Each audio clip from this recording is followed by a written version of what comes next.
Gala Drenya. How to win friends and influence people. Barreessaan Dilkaarninkee. Kaniik Inseenee Makuriyaa. Seenessaan Sanyii Haayiluu. Kutaa tokkoffaa. Qajeelfamoota bu'uuraa namootaan walii galu. Tokkoffaa. Damma baafachuun ni barbaadda taanaan gaagura kanniisaa hin niitiin. Bitootessa 7 bara 1931 namni New York keessatti nama ajjeesuun beekamu barbaacha torban tokko booda laphee dhiibee daandiirra deemuun mana jaalallee isaa utuu seenuu argame. Poolisoonni 150 ta'an karaa irraa fi jalaa itti marsan. Qawwee isaanii gara mana inni keessa jirutti qabanii sa'a tokkoof waliif dhukaasan. Naannoon namtichi itti argames qalaa rasaasatiin guutame. Namoonni 10,000 caalan dhaabbatanii gammachuudhaan waan ta'e daawwatu. Waan akkanaa New York keessatti ta'ee hin beeku ture. Yakkamaan kun erga qabamee booda Komishinarri Poolisii New York Maaroon jedhamu akka jedhetti namni yakka guddaa akkanaa dalage seenaa New York keessatti mul'atee hin beeku. Namni akkanaa kun akkamiin laphee dhiibee saalfii tokko malee karaa irra deema ra'ee? Yeroo poolisoonni isatti dhukaasaa turan xalayyaa qaama dhimmi isaa ilaallatuuf jedhu jalatti ani nama baay'ee gara laafessa uumama nama kamiyyuu hubuu hin dandeenyedha jedhu barreessee ture. Garuu guyyaa muraasa booda otoo jaalallee isaa waliin makiinadhaan deemanii jiranii poolisiin itti dhufee eeyyama ofiinsa makiinaa akka itti agarsiisuuf gaafannaan otuu deebiin kennin shuguxii baafatee poolisii mataarra rukutee ajjeese. Kun nama afaan guutee ani nama gara laafessa ani nama kamiyyuu miidhuu hin fedhu jedhu kanadha. Namtichi yakkamaan kun adabbiin du'aa itti murtaa'ee gaafa kutaa itti ajjeefamu ga'u akka itti aanu kana jedhe. Adabbiin kun waan an nama ajjeeseefi lakki waan an ofii koo ittiseef jedhe. Seenaa kanarraa wanti hubannu namtichi kun ofiisaa hin yakkine. Kun amaluma yakkumtootaa miti ree. Akkanatti amanta taanaan yaada koo armaan gadii dhaggeeffadhu. Ani bara jireenya kootti namoota gammachiisaa gargaaraa deeggaraan ture. Garuu bu'aan an argadhe namoota hin jibbamudha. Kana kan dubbate namicha Ameerikaa Chicaagoo keessatti nama ajjeesuun beekamu tokko ture. Namni kun yakka guddaa dalagaa tureef xiqqoollee of hin ceephaane. Yakkamtoota muraasa qofatu namoota badoo akka ta'an amanu. Yakkamtoota sababa garaa garaan dhiyeessanii gocha isaanii sirrii akka ta'e si amansiisuu yaalu. Namoota yakka hamaa dalaganii manneen hidhaa garaa garaa keessa jiran yoo deemtee gaafatte kan ani nama badaadha siin jedhu hin argattu. Namoonni anii fi ati wajjin jiraannu fi hojjennu hoo? Ani muuxannoon kiyya akka naaf mirkaneessutti namoonni parsantaa 99 dogongora akkamii yoo dalagan illee ofii isaanii ceephaa'utti hin gammadan. Kanaaf atis namoota ceephamuu qabdu. Ceephoon ofitti amanamummaa fi kaka'umsa namootaa waan hir'isuuf waliigaltee keessan booressa. Hayyuu saayikoolojii beekamaan Iskiinaar qorannoon isaa akka mirkaneessetti bineensonni yeroo amala badaa agarsiisanii adabaman caala yeroo amala gaarii agarsiisanii jajjabeeffaman haala bu'a qabeessa ta'een baratu. Boodarra qorannoon kun namaafis akka hojjetu mirkanaa'e. Namoota adabuudhaan jijjiirama yaada fi amalaa itti fufiinsa qabu fiduu hin dandeenyu. Ogeessi saayikoolojii biraan Eensi Seelee jedhamus namoonni akka nu jajan akkuma feenu ceephoon immoo ni jibbina jedheera. Ceephoon hiriyoonni miseensonni maatii hojjettoonni keenya akka nu komatan amileen isaanii akka cabuu fi ofitti amanamummaan isaanii akka irratu godha. George Johnston kaampaanii injiinaringii tokko keessatti qindeessaa nageenyaa hojjettootaa ta'ee hojjeta ture. Ga'een hojii isaatii balaan hojjettoota irraa akka hin geenyeef wantoota balaa isaanirraa tiksu uffachuu isaanii hordofuu ture. Johnston yeroo bakka hojii dhufu yeroo mara uffata nageenyaa uffachuu akka qaban hojjettoota akeekkachiisa ture. Seeraa fi naamusa hojii akka eegan akka qaban cimsee isaan akeekkachisa. Kanarraa kan ka'e hojjettoota biratti fudhatama dhabe. Inni bakka hojiitti deemnan hojjettoonni uffata nageenyaa ofirraa baasu turan. Kanumaan tooftaa biraa yaaluuf murteeffate.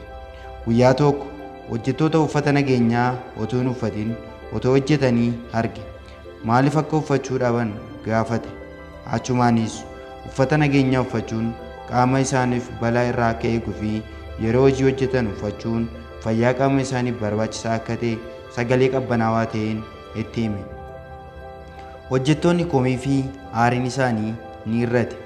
Ofii isaanii balaarraa eeguuf jechas uffata nageenyaa ni uffatan. Seenaa keessatti ceephoon walitti bu'iinsa hamoo akka uume bakka hedduutti argineerra. Mee fakkeenyaaf walitti bu'iinsa beekamaa Teedroo Roosevelt fi pirezidaantii Taafti gidduutti ta'e haa ilaallu. Walitti bu'iinsi kun addaan diigamuu paartii Riippaabilikaaf sababa ta'e. Woodrow Wilson White House seensisee ture. Akkasumas waraana addunyaa tokkoffaa daran ammeessuu keessatti gahee guddaa qaba ture. Teedroo Roosevelt bara 1908 yeroo aangoo gadhiisee White House keessaa ba'e. Itti aanee kan filatame Taaftiin deeggaraa ture. Achiin booda Teedroo Roosevelt leenca ajjeesuuf gara Afrikaa deeme. Yeroo deebi'us rincicummaa isaaf Taaftii ceepha'uu eegale. Yeroo sadaffaafis ofiisaa muuduuf yaale. Kanumaanis paartii Bulmoos jedhamu hundeessee filannoo geggeesse. Paartiin Riippaabilikaanii guutumatti injifatame. Teedroo Roosevelt sababa injifatamaniif Taaftiin ceepha'e. Garuu ofiisaa hoo ceepha'eeraa? Hin ceephaane. Taaftiin imimmaan ija isaa guuteen waan an qaburraa waan adda ta'e waan ani hojjedhe hin agarre jedhe. Eenyutu yakkamuu qaba? Roosevelt moo Taafti? Dhugaa dubbachuuf ani hin beeku. Waan an jechuu barbaade ceephoon Rooseveltiif Taafti hin amansiisne. Ija imimmaan guuteen waan addaa ta'e akka hin dalagne dubbate. Dhalli namaa uumamaan namoota biraa yakkee quba itti qaba malee kan ofiisaa hin amanu. Hundi keenya akkanuma. Kanaaf anaa fi ati yeroo namoota biraa ceephaanu namoota armaan olitti seenaa isaanii kaafnee turre haa yaadannu. Namoonni nuti ceephaane sirreessuuf yaallu gochaa isaaf sababa dhiyeeffatee deebisee nu ceepha'uu akka danda'u yaadachuu qabna. Abrahaam Lincoln guraandhala 15 bara 1865 mana bashannanaa naannoo gamoo Tiyaatira-Foorditti argamutti otoo sireerra ciisee jiruu ajjeefame. Namtichi ganama guyyasii isa bakka Abrahaam ciisee jirutti isa galaafate Joon Walkaas jedhama. Reeffi Lincoln yeroo dheeraaf siree sanarra dalga Joorjiyee ciisee ture. Fakkiin beekamaan Roos Bonheer The Horse of the Ankh siricha gaararraa irratti fannifamee halluu keelloo ibsaa ture. Hoogganaan waraanaa Anstaans Lincoln erga du'ee booda Lincoln bulchaa addunyaa jedhee ture. Iccitiin dandeettii namoota walii galuu fi yaada isaanii jijjiiruu Lincoln maal ture? Ani seenaa Abrahaam Lincoln waggoota 10 qoradheera. Ergasii booda kitaaba Lincoln nama qabatamaan beekamne Lincoln the Unknown jedhu waggoota 3 barreesseera. Eenyummaa fi sansaka Lincoln gadi fageenyaan qoradhee jedheen yaada. Akkaataa Lincoln namoota walii galuu fi yaada isaanii jijjiiruuf beekuuf qorannoo addaa geggeesseera. Lincoln namoota ni ceephaa? Eeyyee, akkuma dargaggeessa Piikeen Kirkititti dhalatee tokkootti namoota ceepha'uu qofa osoo hin taane xalayyaa fi walaloowwan namoota ceephaan barreessee daandiirra facaasa. Xalayyoota isaan kanneen keessaa kan hanga ammaatti isa komachiisaa hafe jira. Erguma ogeessa seeraa ta'ee boodayyuu Lincoln xalayyaa gaazexaa irratti maxxansuun mormitoota isaa ceephaa ture. Garuu kana yeroo tokkoof qofa godhe. Ganna bara 1842 hayyuun siyaasaa James Sheekdi jedhamu nama kolfaa ta'ee ture. Yeroos Lincoln xalayyaa arrabsoo of keessaa qabu tokko barreessee gaazexaa beekamaa tokko irratti maxxansuun magaalaa guutuu itti kofalchiisee ture. Sheekdis xalayyaa kana gaafa arge baay'ee haare. Farda isaa yaabbatee gara Lincoln deeme. Yeroo bira ga'us lolaaf akka isaaf dhiyaatu affeere. Lincoln garuu lola sana hin feene ture.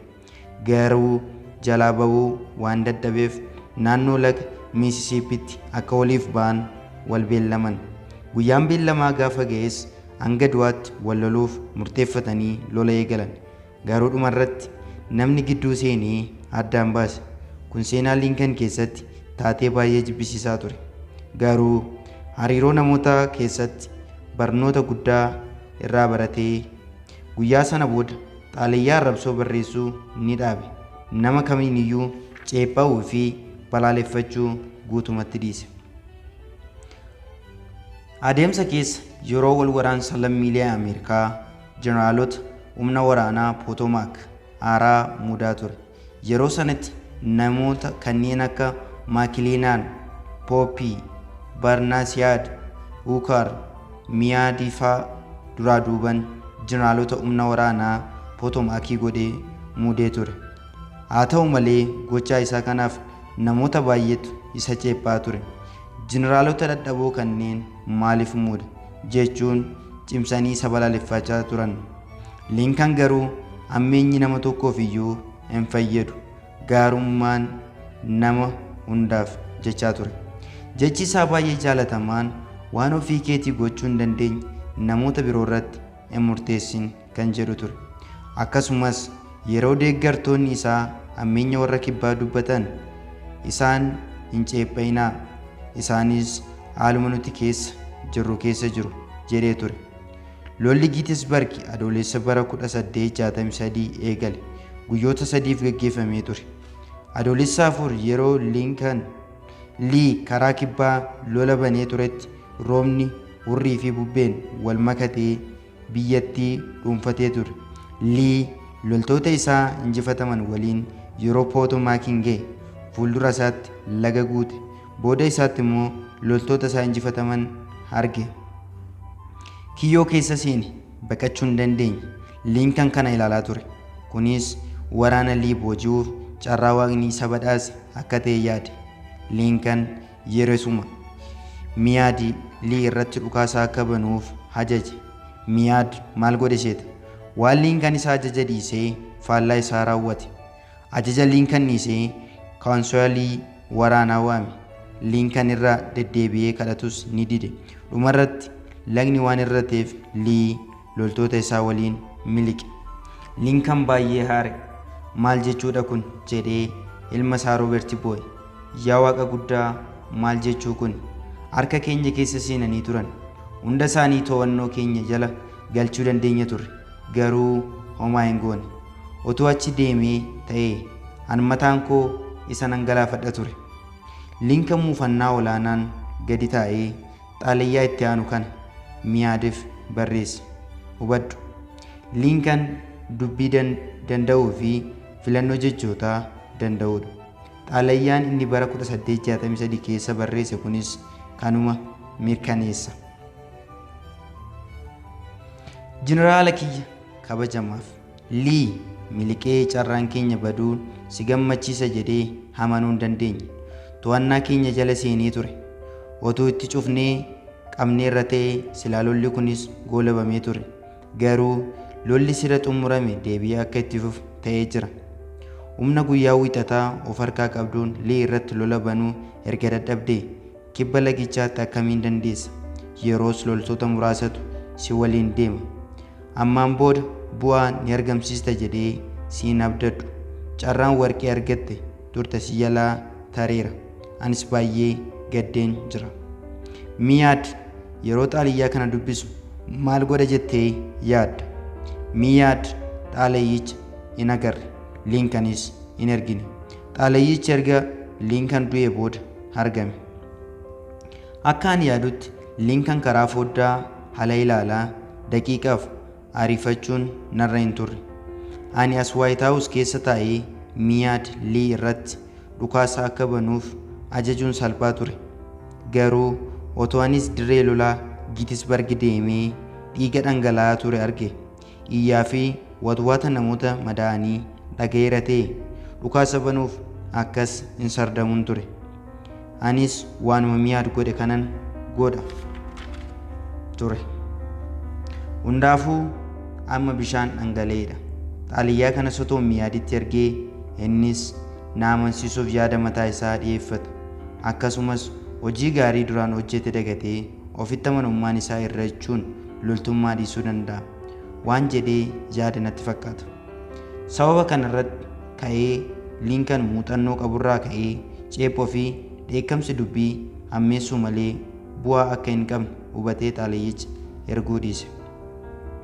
Theodore Roosevelt wayita rakkoon isa mudate bitaa itti galee waan godhu dhabu suura Lincoln biiroo isaa keessa jiru fuuldura dhaabbatee otuu rakkoon ana mudate kun Lincoln mudate ta'ee akkamiin furata laata jedhee gaafata. Mark Twain yeroo baay'ee miira isaa to'achuu nama danda'u hin turre. Yeroo ta'e tokko xaalayyaa baay'ee nama aarsu namicha tokkoof barreessee ture. Xaalayyichi ati bakka itti awwaalamtu argachuu qofa si barbaachisa. Mee dubbadhu sin arga kan jedhu ture. Yeroo biraa immoo gulaaltota gaazexaatti akkas jechuun barreessee ture. Sirna qubeessaa fi loqoda kiyya gulaaluu dandeessa.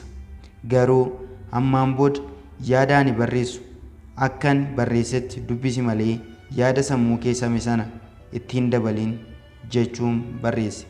Garuu haati manaa isaa keessa waan yaaqxeef xaalayyaan kun otoo hin argamin hafe. Ati nama yaada isaa jijjiiruu yookaan fooyyessuu barbaadu qabdaa? Gaariidha. Anis sin deeggara. Garuu maaliif ofii keerraa hin eegaltu? Nama amansiisuuf dura ofii keerraa eegaluu qabda. Otoo fuuldurri balbala kee xuraa'ee jiru kosii mana namaarra jiru irratti quba hin qabin. Yeroo ijoollee ture namoota biraatti fudhatama argachuu waan barbaaduuf barreessaa beekamaa Ameerikaa Riichaard Harding Deevis jedhamuuf xalayyaa gowwaa tokko barreesseen ture. Gaazexaa waa'ee hojii barreessitootaa irratti xiyyeeffatu qopheessaa waanan tureef Deevis waa'ee tooftaa hojii isaatti akka naaf himuufan gaafadhe. Torbeewwan muraasa dura xalayyaa mallattoo hin dubbifamne qabu garuu goda isaatti dirqama garuu hin dubbisin jedhu na dhaqqabee ture. Baay'ee na ajaa'ibe. Barreessaan xalayyichaa nama guddaa jabaa fi hojiin itti baay'atu natti fakkaate. Ani nama dandeettii akkanaa qabu ta'uu baadhus Riichaard Harding Deevis amansiisuuf waanan barbaaduuf dhuma xalayyichaa kiyyarratti dirqama safuuti garuu hin dubbisin jedheen barreesse. Innis xalayyaa deebisee naaf barreessuuf yeroo dheeraa ittiin fudhanne. Dhuma xalayyaa isaa irratti amalli kee badaan namummaa kee badaa caale jechuun naaf barreesse. Dhugaadha, dogongoreera. Dheekkamsi kun naaf mala garuu nama waan ta'eef natti murtaa'u. Komachuun koo hin oolle. Keessumaa waggaa 10 booda yeroon du'a Riichaard Harding Deevis dhaga'e ittumayyuu komiin koo hammaate. Ceephoon komii koo umurii guutuu keessa nama buusti. Yeroo namoota waliin haasofnu yookaan hojjennu sababa amansiisaa irraa eeguu hin qabnu. Ceephoon humna olaanaa qaba. Ceephoon Toomaas Haard asoosamoota walaloo komii bebbeekamoo akka barreessu godhe. Beejimmaan Firaanklin yeroo ijoollummaa isaa gowwaa ture. Boodarra garuu nama aangoo sadarkaa olaanaa qabu ta'e. Iccitiin milkaa'inaa isaatii maal ture? Ani yeroo mara gaarummaa namaa haasaa malee dadhabbina nama kamiyyuu hin haasa'u jedhee ture. Namni gowwaan kamiyyuu ceepha'uu, mormuu fi dadhabbina namaa haasa'uu ni danda'a. Namni beekuun garuu jabina isaanii hojiin agarsiisuu namoota dadhaboos ni jajjabeessu jedhe Kaarliin. Balaliisaan xiyyaaraa beekamaan agarsiisa qilleensarraa beekamoo Bob Hoover jedhamu agarsiisa qilleensarraa Saandiyaagoo ture gara mana isaa Los Angelesitti gale. Agarsiisa meetira 100 ol fagaatee geggeeffamaa ture kanarratti gidduutti motorri dhaabbate. Bob Hooveris ogeessa cimaa waan tureef tooftaadhaan xiyyaaricha lafa qubachiise. Garuu namni miidhame jiraachuu baatus xiyyaarri haalaan miidhame. Hoover xalayicha erga lafa qubachiiseen booda boba'aa qorachuu eegale. Akkuma inni shakke xiyyaarri isaa gaazii xiyyaaraa osoo hin taane boba'aa jeettitu itti makame. Inni gara buufata xiyyaaraatti deebi'ee makaanika xiyyaara isaa suphee ture. Waa'ee dogongora uumamee gaafate. Dargaggeessichi makaanikiin sun dogongora isaatti baay'ee rifate. Imimmaan ija isaa guute. Sababa dogongora inni dalageen xiyyaarri gatiin isaa baay'ee qaalii ta'e miidhame. Ga'umsa Overiitu baraare malee lubbuun namoota sadiis ni darba ture. Kanaaf rifate. Overis hagam akka aaruu tilmaamuun sin rakkisu. Kanaaf ogeessi cimaan kun waan fedhe dubbatus godhus dhugaa waan qabuuf irraa hin ilaalamu. Garuu Over makaanikichatti hin neekamne. Makaanikichi hin ceephaannes. Saggoo makaanikichaa irraa harka isaa kaa'ee ija isaa keessa ilaalaa lammaffaa dogongora akkanaa akkaatiin uumnee nan amana. Bor F51 kiyya naaf suphita jedhe. Maatiiwwan yeroo baay'ee ijoollee isaanii ni ceepha'u. Akka isaan gochuu hin qaban waanan jedhu sitti fakkaataa? Lakki. Isaan ceepha'uun dura hojii gaazexeessummaa Ameerikaa adda ta'e Father is Forget jedhu armaan gadii dubbisi. Yeroo jalqabaaf People's Home Journal irratti maxxanfame. Nuti seeyyamsiisnee kitaaba kana irratti maxxansinee jirra. Barruun kun afaanota hedduutti hiikamee addunyaa irratti baay'inaan dubbifameera. Abbaan ni irraanfata. Father is Forget. Livingston Larned. Ilma koo dhaggeeffadhu. Akkuma ati rafteen harka kee xixiqqoo lamaan maddii kee jalatti wal qabatanii rifeensi maramaan keessa dafqi adda kee jiise. Kutaa ciisicha kee keessa qofaa koon ture. Daqiiqaa muraasa dura mana kitaabaa keessa taa'ee dubbisaa otoo hin jiruu miirri gaabbii natti dhaga'amnaan si bira dhufe. Wantoota ani keessa kootti yaadaa turetu jiru. Ilma koo baay'een sitti darbaa ture. Mana barumsaa deemuuf uffata kee uffattee fuula kee dhiqattee fooxaadhaan qorfachuu waan dhiisteefan si dheekkamaa ture. Waan ati kophee kee qulqulleeffachuu dhiisteef sin adabu. Yeroo ati meeshaalee kee lafarratti darbitu aariidhaanan sitti dubbadha. Ciree irratti dogongora biraan arge. Waan hundumaa ni harcaaste. Nyaata haaluma tokkoon liqimsite. Ciqilee kee xarapheezzarra keewwatta.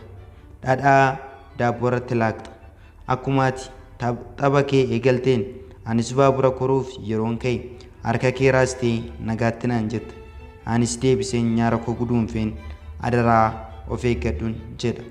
Waaree booda itti fufee akkuma deebi'ee dhufeen si barbaadee daandiirra odoo taphattuun si arge. Harki shurraaba kee dheeraan uramee jira ture. Anis si dheekkameen hiriyoota kee duratti lafa si ilaalchise. Shurraabiin kun gatiinsaa qaaliidha. Eeggannoo gochuu qabda siin jedhe. Sodaachaa fi saalfachaa yeroo mana kitaabaa keessa na bira dhufte ni yaadattaa? Na jeequun kee waan na muufachiiseef maal feetee dhufte jedheen si gaafadhe. Ati somaa naan jetti. Barcuma tarkaanfattee harka kee morma kootti maramtee na dhungatte. Anis siifadhus jaalalli guddaan Waaqayyo onnee kee keessa kaa'e irrachuu hin dandeenye. Gaariidha ilma koo. Akkuma ati deemteen waraqaa dubbisaa ture harka koorraa lafa bu'e. Dhukkubbii wayii keessa kootti dhaga'ame. Amala akkamiin horachaa jira? Amala dogongoraa barbaaduu ceepha'uu kun waan ati ilma koo taateef badhaasa ani siif kennaa turedha. Akkana gochuun kiyya si jibbee miti. Waan guddaa waanan sirraa eeguuf. Ani akkana ofii kiyyaa guddadhetti si guddisuu waanan yaaduuf ilma koo. Akkasumas amalli kee keessa wantoonni baay'ee gaariin jiru. Onneen kee xiqqoon jaalala tulluurra caalu guddaa baatti. Kanas otuun siifadhuu naammattee na dhungachuun agarsiistee jirta. Yaa ilma koo, halkan kana homaa wanti ta'e hin jiru. Waanan sitti darbeef gaabbiin keessa koo gumnaanaan halkaniin bakka ati raftu dhufee cinaa kee jilbiifadhe. Kun anaaf keessa kootti ba'aa dadhabsiisaa ta'ee jira. Otuun sitti himees siif galuu dhabuu danda'a. Garuu bor abbaa gaarii akkan sii ta'u waadan siif gala. Si waliin nan taphadha. Miidhama kee nan hirmaadha. Yeroo jechoonni badoon afaan kootti dhufan arraba koon ciniina. Waanan dargaggeessa ga'eessa tokko ilaalaa jiru natti fakkaattee sodaadha. Garuu ilma koo xiqqecha harka isaa qaqqabaa akka hin jiru yaadadheen gaabbiidhaan keessa koo raafama.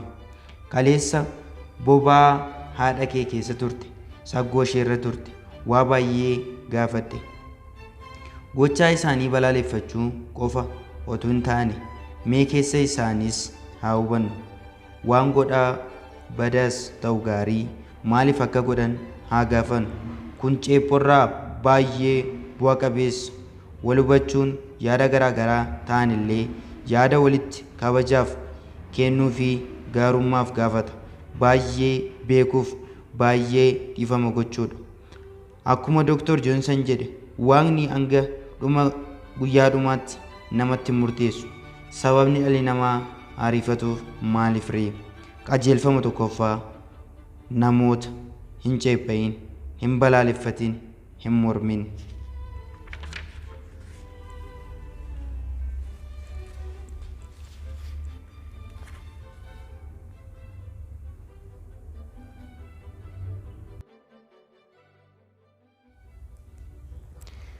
Lammaffaa, iccitii guddicha namoota amansiisuu.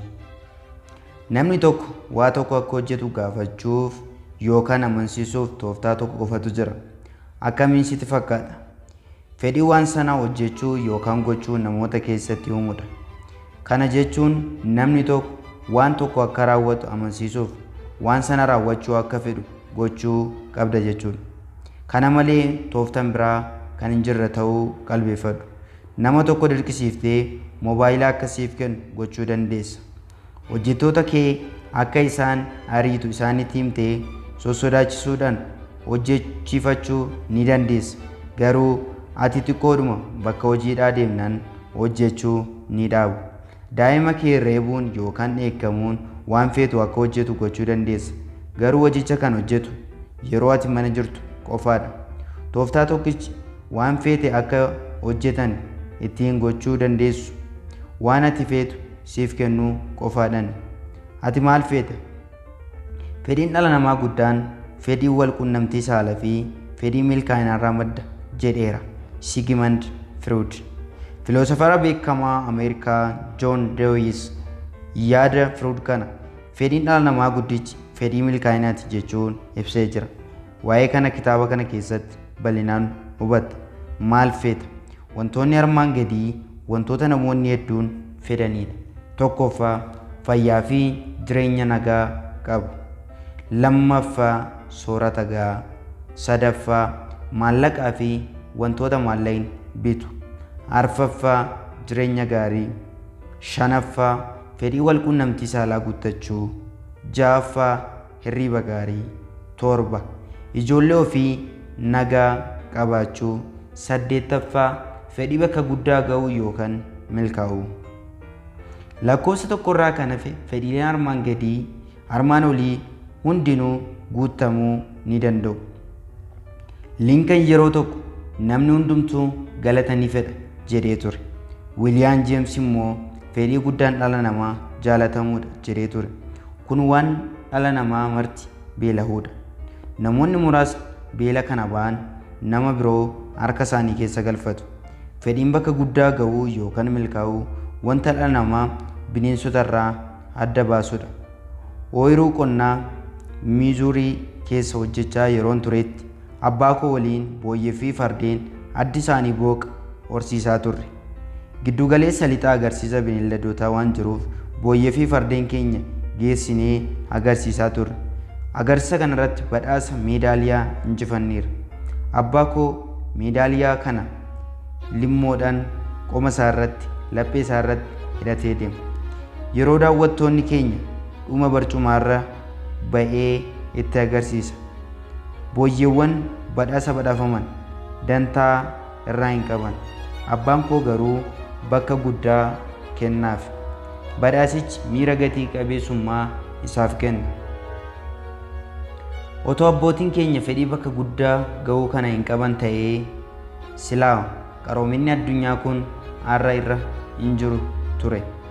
Fedhii milkaa'inaa kana hin qabnu taanaan nuti bineensota waliin tokkuma jechuudha. Fedhii bakka guddaa ga'uu kanatu namticha hin baratinii fi hiyyummaan dararamaa mana dhugaatii keessa ergamaa ture. kitaaba seeraa saantiima 50 bitatee ogeessa seeraa cimaa akka ta'u godhe. Namni kun eenyu akka ta'e beektaa? Abrahaam Lincoln. Fedhii bakka guddaa ga'uu kanatu Charles Dickeniin kitaabota beekamoo akka barreessu godhe. Fedhii beekamtii argachuu yookaan waan guddaa hojjetanii beekamuu kanatu namoota dureessota naannoo kee jiran kakaase. Fedhii kanatu uffata bareedaa akka uffattu si godhe. Fedhii kanatu konkolaataa ammayyaa akka bitattu si godhe. Fedhii kanatu waa'ee milkaa'ina ijoollee kee akka haasoftu si godhe. Fedhii kanatti dargaggoonni baay'een yakkoota gurguddoo akka dalagan godhe. Komishinarri poolisii naannoo New York Marlon jedhamu akka jedhetti dargaggoonni baay'een ajaa'ibsiifannaa gaazexaa irratti argatanii jedhaniitu yakkoota gurguddoo kana dalagu. Lafuma duwwaatti jajamoo waan hawwaniif yakka hin malle keessa seenu. Fedhii bakka guddaa ga'uu keetu yookaan maal hojjettee ittiin beekamuu akka feetu yoo natti himte ati nama akkamii akka taate siifan hima. Kun waa'ee keef waan murteessaadha. Fakkeenyaaf John Rockefeller biyya Chaayinaa naannoo Beijing keessatti namoota hiyyeeyyii argee hin beeknee fi isaaniif isa arganii hin beekne hospitaala ammayyaa ijaaruudhaan fedhii milkaa'inaa yookaan kabajamuu dhugoomfate. Karaa biraan immoo Dillinger shiftaa beekamaa ta'ee baankota saamuudhaan fedhii bakka guddaa ga'uu yookaan beekamtii argachuu dhugoomfate. Yeroo FBI'n isa adamsaa turanitti gaafa tokko ooyiruu qonnaa miseensota keessa bahee ani Dillinger jedhe. Diina namoota beekamaa adamsamuun ta'uusaatti ni boona jechuudha. Ani homaa si miidhuu hin fedhu garuu beeki ani Dillinger jedhe. Seenaan namoota bebbeekamoo fedhii bakka guddaa ga'uu waliin wallaansoo wal qabaa turan hedduun galmeessetti qabdi. Joorji Waashingtan mataansaa pirezidaantii guddicha Ameerikaa jedhamee waamamuu barbaada ture. Kolomboos hoogganaa humna galaanaa fi bakka bu'aa bulchaa Indiyaa akka jedhamu fedha ture. Namoonni yeroo baay'ee jaalatamuuf yookaan miirri kabajamuu akka isaanitti dhagahamuuf jedhanii dogongora dalagu. Fakkeenyaaf Aadde Maakilii fedhii beekamtii qabdu guuttachuuf jecha abbaa manaa ishee pirezidaantii Ameerikaa guyyaa inni beellama jabaa qabutti walquunnamtii saalaa akka waliin godhuuf dirqisiiftee utuu ishee waliin ciisuu hojii guddaa balleesse jedhamee maqaan ishees waliin ka'uu waan oolu waan hin taaneef akkas goote. Hayyoonni tokko tokko akka jedhanitti namoonni baay'een bakka guddaa ga'uun kabajaa fi beekamtii argachuuf fedhiin qaban yeroo milkaa'uu dhabu maraatu. Ameerikaa keessa dhukkuba kamiyyuu caala namoota dhukkuba sammuu dhukkubsatantu heddummaata. Dhukkuba maraatummaa maaltu nama qabsiisa? Gaafii kana namni deebisu hanga ammaatti hin argamne. Garuu dhukkuboonni akka fantoo seelii sammuu mancaasuudhaan maraatummaa fiduu akka danda'an ni beekama. Dhugaadha. Dhukkubsattoonni maraatummaa parsantaa 50 madaa'uu sammuu, dhugaatii alkoolii, summiiwwan adda addaa fi balaadhaan namatti dhufu. Garuu walakkaan hafe jechuun parsantaa 50 sababni isaa maal akka ta'e wanta qabatamaan beekame hin jiru. Kana jechuun namoota maraatan keessaa parsantaa 50 kan ta'an seeliin sammuu isaanii ogeessotaan qoratamee akkuma kan kiyyaa fi kee fayyaa akka ta'e mirkanaa'eera. Akkas taanaan kunniin maaliif maraataniire? Gaafii kana doktoroota fayyaa sammuu olaanoo hospitaala keenya gaafadheera. Doktoroonni ogummaa isaatiin baay'ee beekamaa ta'ee fi badhaasa sadarkaa olaanaa badhaafamaa ture kun dhugaa dubbachuuf ani sababni isaa maal akka ta'e hin beeku naan jedhe. Dhuguma namni beekus hin jiru. Garuu namoonni yeroo bakka yaadan ga'uu dadhaban maraatu naan jedheera. Kana jechuun yeroo fedhii keessa isaanii jiruu fi dhugaan lafarra jiru wal simuu dhabu namoonni maraatu jechuudha. Itti aansees doktorichi seenaa armaan gadii kana natti hime. Dhukkubsattuu gaa'elli ishee milkaa'uu fi didee tokko yeroo ammaa wallaanan jira. Fedhii guddaa dubartii kanaa jaalala, fedhii walquunnamtii saalatti quufuu, ijoollee horachuu fi hawaasa keessatti kabaja argachuu ture. Garuu jireenyi fedhiiwwan ishee kanneen dhorkattee abdii ishee jalaa dukkaneessite. Abbaan manaa ishee isheen jaalatu ishee waliin iyyuu nyaachuu didee qofaa kutaa isaa keessatti akka dhiyeessituuf dirqisiisa. Ijoollee hin qabdu. Hawaasa keessatti kabaja hin arganne. Sababa kanaan maraatti. Akka waan abbaan manaa ishee hiiktetti yaadde. Maqaa hojjettuun waamamti. Yeroo ammaa mootiin Ingilizii heerumtee Liid Smith akka taatetti of yaadde. Galgala yeroo hundumayyuu daa'ima haaraa akka deessetti abjootti. Yeroon bilbiluuf yeroo mara doktora har'a daa'ima haaraan da'e jetti. Dubartii kana jireenya fedhii ishee jalaa dhoksitee abdii ishee dukkaneessitus addunyaan maraatummaa keessatti fedhii ishee hundumtuu guutamee fi gammachuu olaanaa argattee jirti. Baay'ee nama gaddisiisa. Lakki ani hin beeku. Otuun danda'ee ishee fayyisuu danda'e iyyuu hin godhu. Isheen akka amma jirtu kanatti jireenya itti tolee gammachuu qabdi naan jedhe doktorichi. Namoonni fedhii isaanii guddichaaf yeroo beela'an argachuudhaaf sardamu. Waan namoonni argachuuf sardaman kanarratti yoo isaan jajjabeessine hagam akka nutti gammadan yaadime. Seenaa Ameerikaa keessatti namoota yeroo jalqabaaf waggaatti mindaa miiliyoonaan lakkaa'amu argachaa turan keessaa tokko Chaarlis Shiwaab ture. Yeroos torbanitti $50 argachuun iyyuu waan guddaa ture. Nama kana Andriyoo Kaarnigeetu bara 1921 keessa pirezidaantii kaampaanii sibiilaa Ameerikaa godhee muude. Yeroo Shiwaab umriin isaa waggaa 38 ture. Shiwaab boodarra kaampaanii kana gadhiisee kaampaanii sibiilaa Beeteleem jedhamu kan Ameerikaatti kaampaanii kamirrayyuu bu'a qabeessa ta'e hundeesse. Andriyoo Kaarnigeen maaliif Chaarlis Shiwaabiif waggaatti $1 miliyoona yookaan guyyaatti $3,000 kanfalaaf ture? Maaliif namoota biroo caala dandeettii hojii sibiilaa adda ta'e waan qabuufi? Lakki gonkumaa. Chaarlis Shiwaab mataansaa namoota dandeettii hojii sibiilaa isa caala qaban kanneen isaaf hojjetan akka qabu natti himeera. Shiwaab dandeettii amansiisoo fi walii galuu olaanaa waan qabuuf mindaan kun kaffalamaafii ture. Anis akkamiin akka godhuu gaafannaan iccitii dandeettii isaa natti hime. Jechoonni afaan isaa keessaa ba'an kunniin jechoota dinqisiisoo mana, suuqii, waajiraa fi manneetii barnootaa kamiinuu keessa fannifamuu qabanidha. Daa'imman qubee laatinii sammuutti qabachuuf yeroo gubuu dhiisanii jecha kana yeroo mara qalbeeffachuu qabanidha. Jechoonni isaa jecha shakkii malee jireenya koo fi kee jijjiiruu danda'anidha. Dandeettiin koo fedhii namoota dadammaqsuudha. Namni kamiyyuu fedhii isaa guddaa jajamuu fi jajjabeeffamuudha. Ceephoo qaama olaanaa caala wanti aamilee namootaa ajjeesu hin jiru. Ani gonkumaa nama hin ceephaa'u. Hojii keessatti onnachiiftuu hojjetaaf kennuutti baay'ee namana. Namoota badhaasuun baay'ee na gammachiisa. Dogongora barbaaduu garuu baay'een jibba. Wanti tokko natti tolaan badhaasuuf of hin qusadhu naan jedhe Shiwaab. Kun wanta Shiwaab namoota kaan caalatti galii baay'ee guddaa ta'e akka argatu isa godhedha.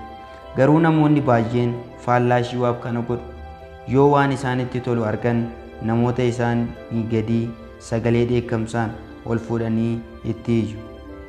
Yoo waan isaan fedhan ta'e immoo homaa hin dubbatan. Haal tokko qofa waan badaa hojjedheen bara baraan waa'eedhuma waan badaa sanaa dhagaa hafe. Yeroo 2 waan gaarii hojjedhee garuu waa'ee gaarummaa koo si'a tokko illee hin dhageenye. Turtii bal'aa jireenya keessatti dabarseen namoota gurguddoo addunyaa kanaa waliin yeroon wal argaa turetti wanti ani qalbeeffadhe namni kamiyyuu amaleeffachiifamuudhaan yoo ta'e malee ceephoodhaan milkaa'uu hin danda'u jedhe Shiwaab. Milkaa'ina Andriyoo Kaarnigee kanatu sababa ta'e. Inni hojjettoota isaa ifatti dhoksaattis ni badhaasa. Andriyoo Kaarnigeen hojjettoota isaa siidaa awwaalaa isaa irratti illee badhaasuu ni barbaada ture. Siidaa awwaalaa isaa irratti ergaan armaan gadii akka katabamuuf Kaarnigeen yaada kennee ture jedhama. Namni nama isa waliin jiru waliin akkamiin akka jiraatu beeku eenyurrayyuu jabaadha. Iccitii dandeettii namootaa waliigaluu fi amansiisuu ajaa'ibsiifamuu kan biraan kan Joon Rookfiilar ture. Fakkeenyaaf shiriikni hojii isaatii Edward T. Boodford jedhamu bittaa badaadhaan dhaabbata tokko Ameerikaa kibbaa keessa doolaara miliyoonaan lakkaa'amu bitee akka kasaaraa godhe ture. Rookfiilar nama kana hin ceephaane. Boodford waan isarraa eegamu akka godhe waan hubateef dhiise. Hojiin inni duraan hojjeterraa doolaara miliyoona 60 waan argataniif ni badhaase.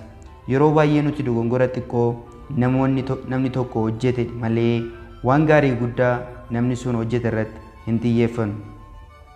Seenaa dhugaa ta'uunsaa amanuu waan hin dadhabe tokkoon of harkaa qaba. Garuu dhugaa fakkaata. Kanaaf irra deebi'een sitti hima.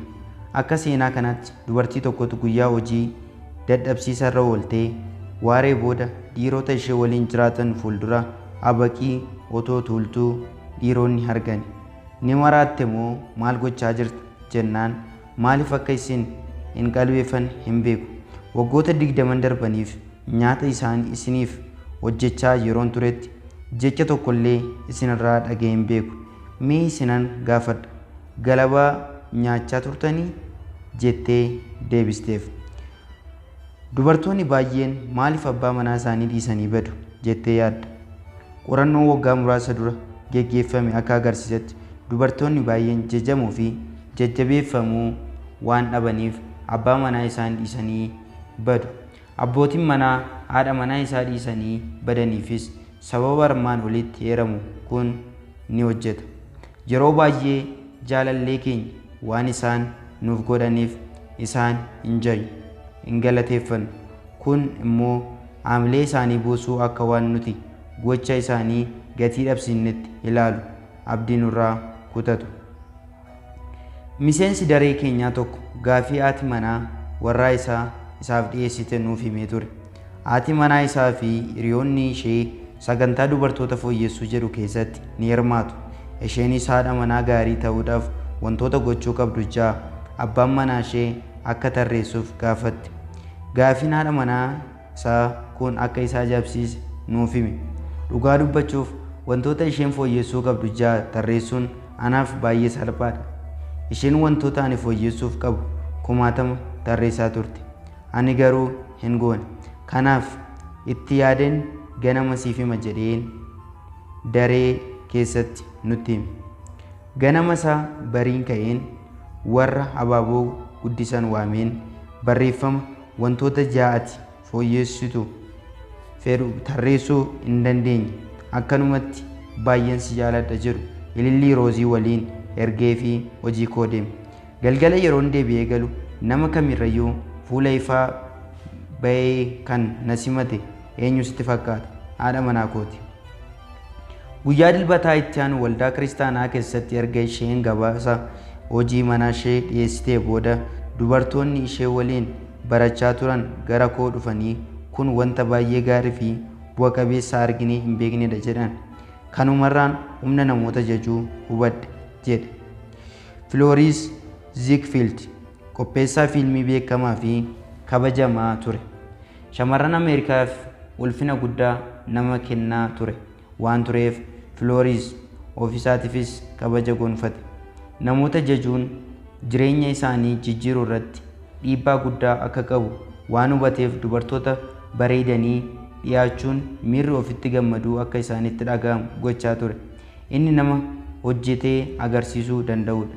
Mindaa shamarran isa waliin hojjetanii torbanitti doolaara 30 kan ture gara 135tti guddiseef.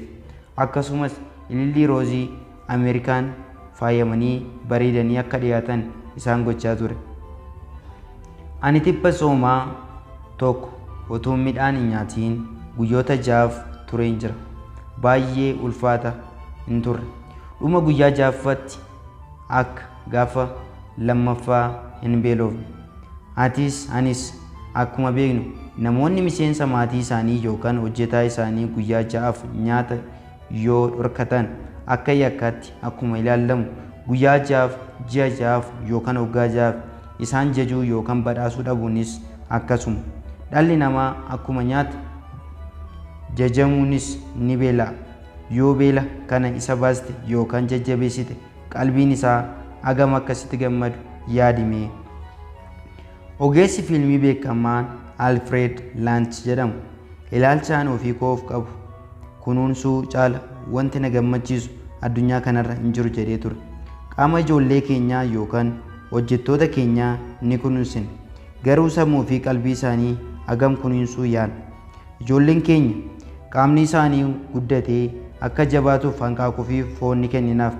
Garuu jecha dinqisiisaa kana akka muuziqaa bareedaa miira isaanii waggaa dheeraaf bohaarsu ni dhorkan.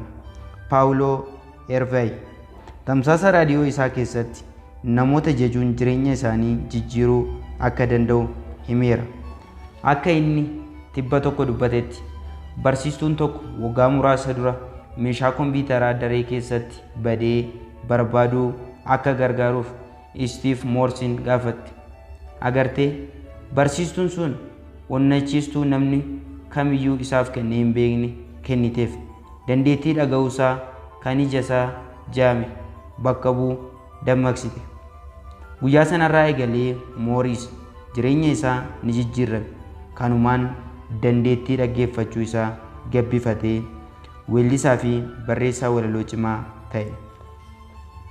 Dubbistoonni kitaaba kanaa baay'een qajeelfamni kun isaaniif hojjechaa akka dide naaf himaa turan. Dhugaadha, hin hojjetu. Qajeelfamni kun namoota fedhii namoota waliin hariiroo gaarii uumuu qabaniif sadarkaa fedhii isaanii adda baasuu danda'aniif hojjeta. Kana jechuun garaagarummaa namaa beekuu qabda. Namoonni tokko tokko yeroo baay'ee beela'an raammoo yookaan marga nyaatu.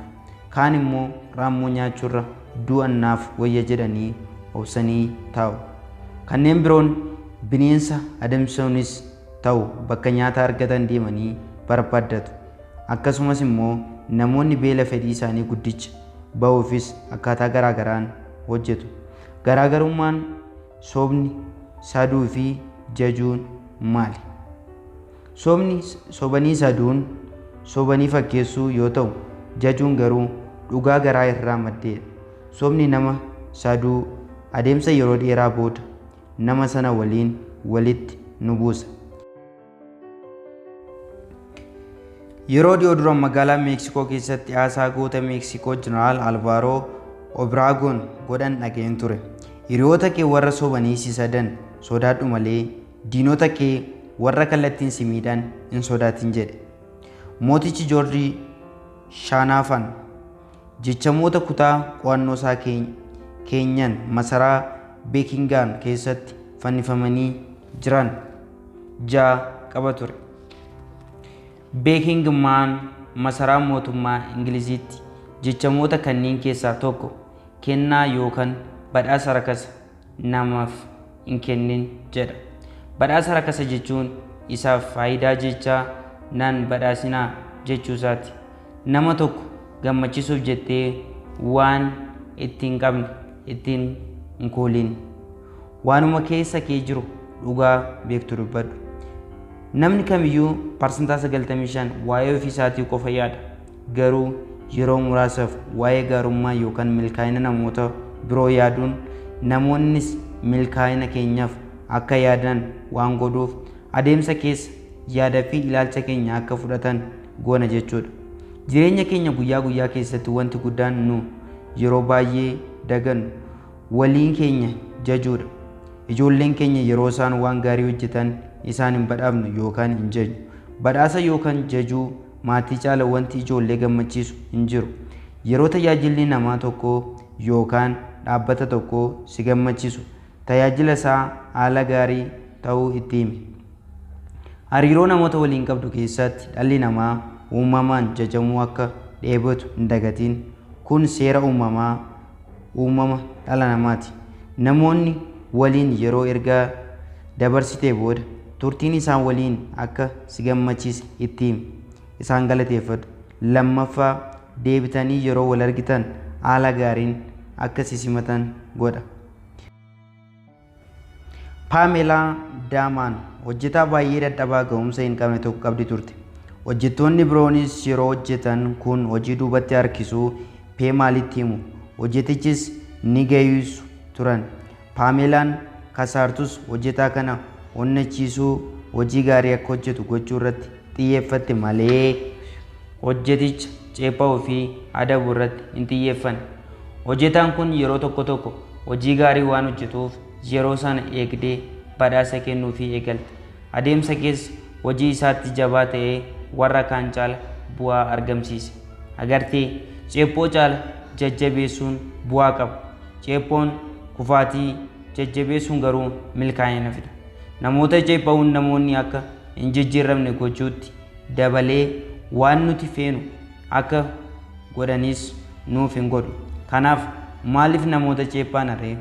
Namni kamiyyuu waan ittiin na caalu qaba jedhe Emerson. Jechi Emerson kun dhugaa taanaan anaafis siifis dhugaadha. Waan ofii keenya wajjin ol guddifachuu hin dhiisnu. Haa xiqqaatu waan gaarii namoonni biroon hojjetaniifis isaan ajajnu, isaan abadaafnu. Sobdees nama hin sadiin dhugaadhumaan onnee keerraa isaan jecha. Jecha al tokko namoota ittiin jaju umurii isaanii keessa isaanii tura. Yoo ati isaan irraanfatte illee isaan hin irraanfatan. Qajeelfama lammaffaa namoota dhugaadhaan garaa keerraa jaji. Kutaa itti aanu argachuuf akkasumas immoo viidiyoowwan biraa hojjetaman argachuuf chaanaala kana subscribe godhaa. Nu waliin turaa. Kutaa itti aanuun wal agarra.